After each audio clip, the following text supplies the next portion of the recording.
Halo sahabat pembelajar, apa kabarnya hari ini? Tetap semangat dan terus belajar.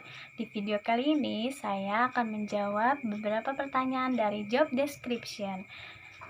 Mari kita simak jawabannya. Pertanyaan pertama, apa yang harus dilakukan motivator apabila ada murid yang tidak mau masuk kelas? Tugas kita sebagai motivator apabila ada anak-anak yang tidak mau masuk kelas, kita coba melakukan pendekatan individual system. Kita coba dekati anaknya, beri perhatian lebih, dan coba ceritakan atau ajak tentang kesukaan kegiatan yang dia sukai. Misalkan kakak, hari ini bu guru punya cerita tentang princess loh, princess, kakak mau denger gak ceritanya, misalkan gitu.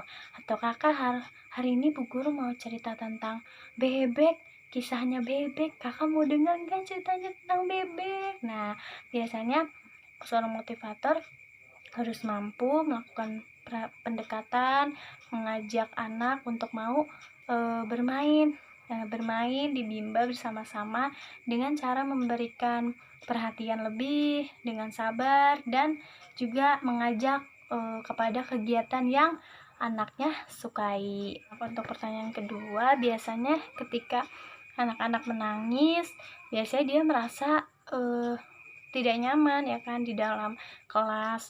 Nah, biasanya dia membawa masalah di dalam dirinya. Nah, biasanya di situ juga dibutuhkan yang namanya individual system. Kita harus melakukan pendekatan kepada anak, kita harus beri perhatian lebih kepada dia dengan sabar tentunya.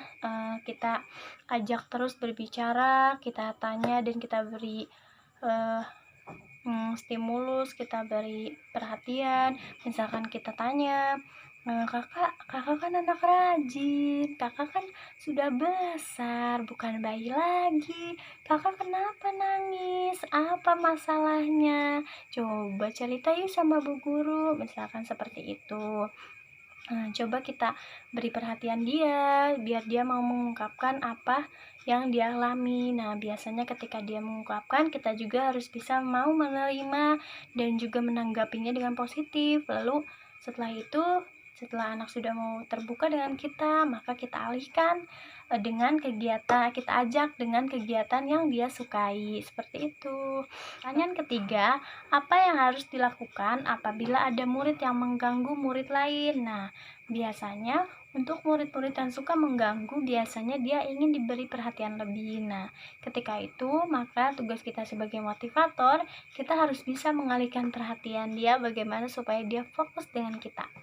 Nah, kita coba beri perhatian kepada dia, beri pendekatan, kita ajak berbicara, kita coba bertanya kepada dia, kita coba alihkan dengan kegiatan yang dia sukai, coba kita arahkan. Nah, mungkin di situ nanti perhatiannya dan fokusnya akan tertuju kepada kita dan tidak mengganggu lagi teman-temannya.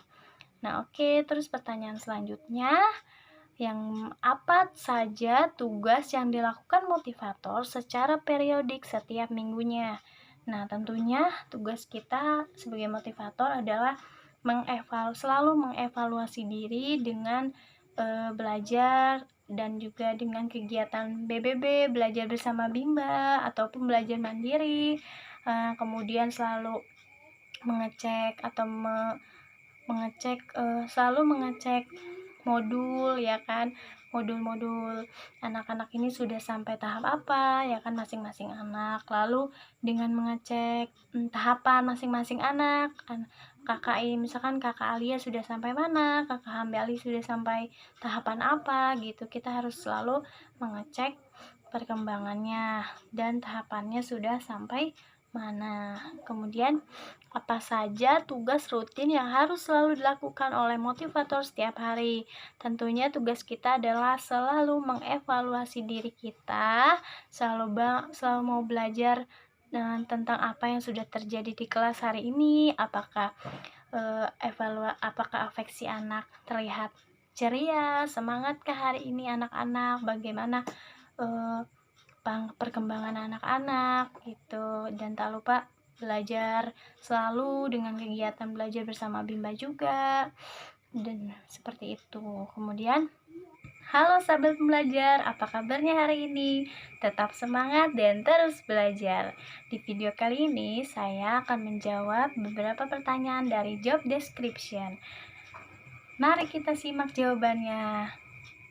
Pertanyaan pertama, apa yang harus dilakukan motivator apabila ada murid yang tidak mau masuk kelas? Nah, tugas kita sebagai motivator apabila tidak ada Tugas kita sebagai motivator apabila ada anak-anak yang tidak mau masuk kelas, kita coba melakukan pendekatan individual system. Kita coba dekati anaknya, beri perhatian lebih, dan coba ceritakan atau ajak tentang kesukaan kegiatan yang dia sukai.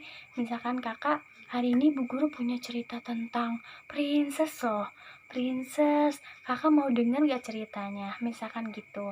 Atau kakak, hari ini bu guru mau cerita tentang bebek, kisahnya bebek. Kakak mau denger gak ceritanya tentang bebek? Nah, biasanya seorang motivator harus mampu melakukan pendekatan, mengajak anak untuk mau bermain di bimba bersama-sama dengan cara memberikan perhatian lebih dengan sabar dan juga mengajak kepada kegiatan yang anaknya sukai. Kemudian yang kedua, apa yang harus dilakukan motivator apabila ada murid yang menangis? Nah, biasanya ketika anak-anak menangis artinya dia berada di situasi yang tidak nyaman di kelas, ya kan. Harusnya di situ juga dibutuhkan yang namanya individual system. Kita harus melakukan pendekatan juga kepada anak. Kita harus beri perhatian lebih, kita harus mau sabar mendengarkan dia, apa masalahnya, kita coba dekati dia. Kakak kan sudah besar, kakak bukan anak kecil lagi, kan kakak anak rajin, kakak sudah besar kan, kok kakak kenapa nangis, ada apa? Nah, biasa kan kita kita beri perhatian, kita ajak dia berbicara apa masalah dia. Nah, biasanya nanti mungkin anak-anak akan bercerita kenapa dia menangis. Nah, dari situ kita beri perhatian lebih, kita dengan sabar. Nah, kita harus bisa juga menerima dan menanggapinya dengan positif gitu.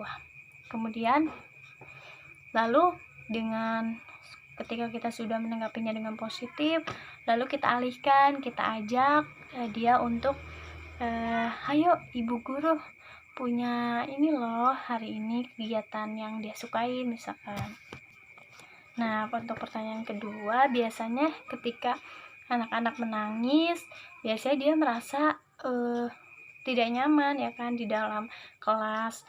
Nah, biasanya dia membawa masalah di dalam dirinya. Nah, biasanya di situ juga dibutuhkan yang namanya individual system. Kita harus melakukan pendekatan kepada anak, kita harus beri perhatian lebih kepada dia dengan sabar tentunya. Kita ajak terus berbicara, kita tanya dan kita beri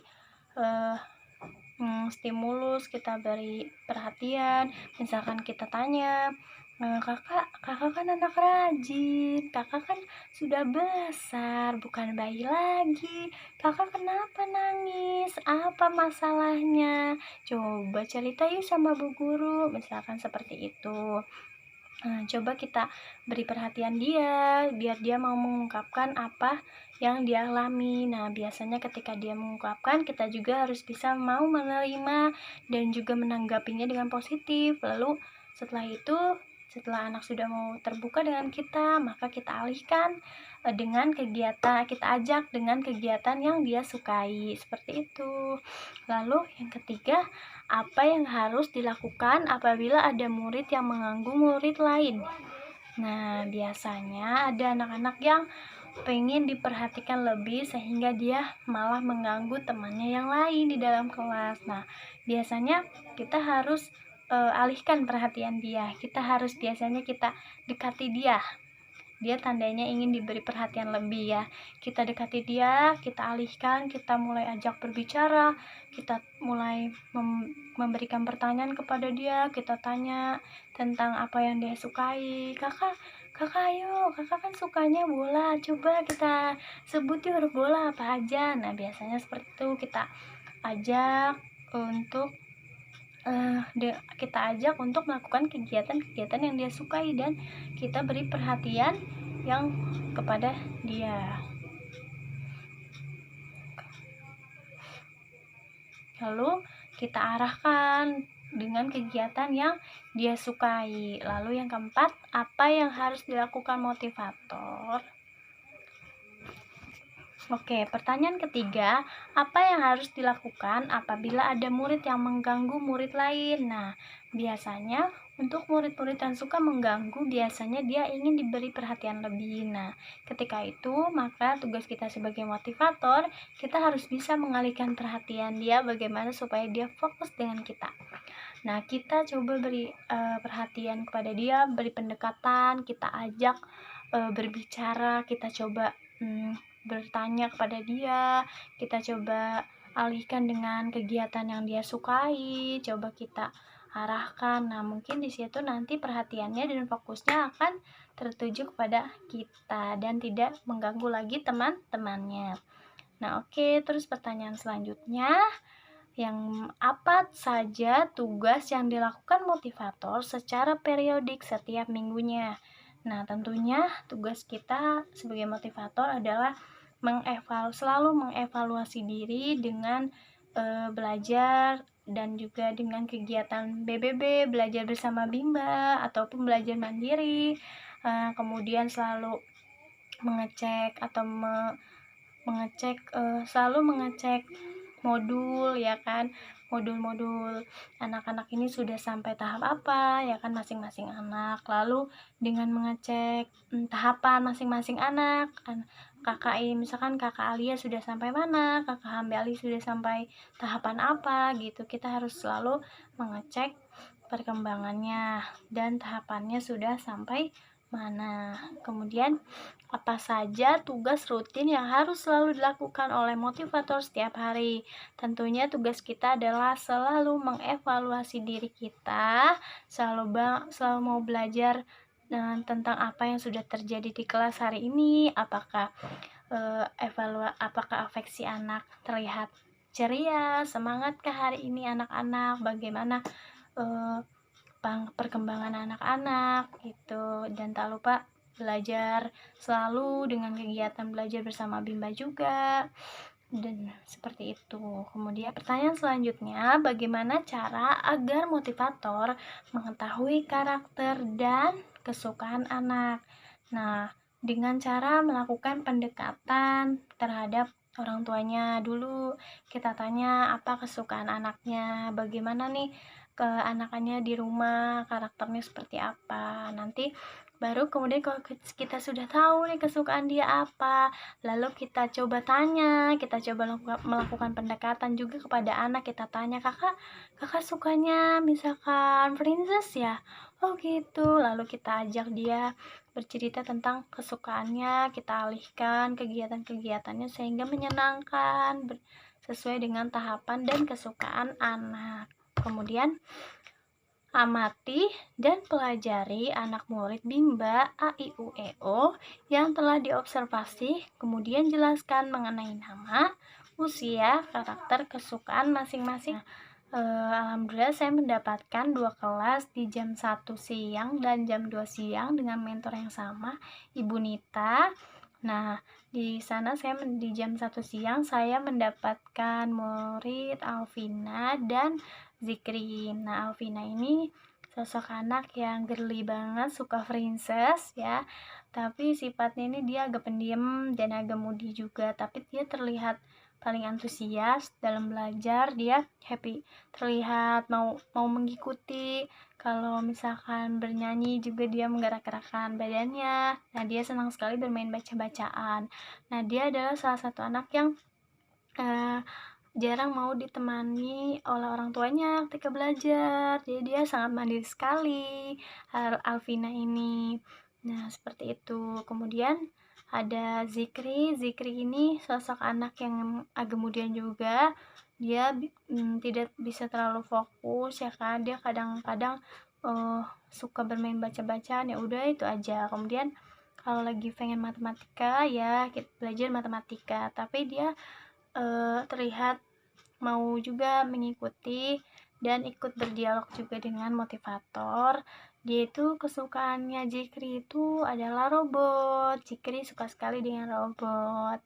Nah, kemudian di jam 2 siang saya bertemu dengan Alia dan juga Hambali. Nah, untuk Alia, dia sosok anak yang kemudian juga gitu. Kadang mungkin di jam bobo siang dia mungkin ngantuk ya kan, kadang masih suka meminta bantuan kepada mamahnya untuk mengerjakan modul. Nah, tapi Alia ini suka sekali dengan Hello Kitty. Dia senang sekali, sampai meja belajarnya pun Hello Kitty.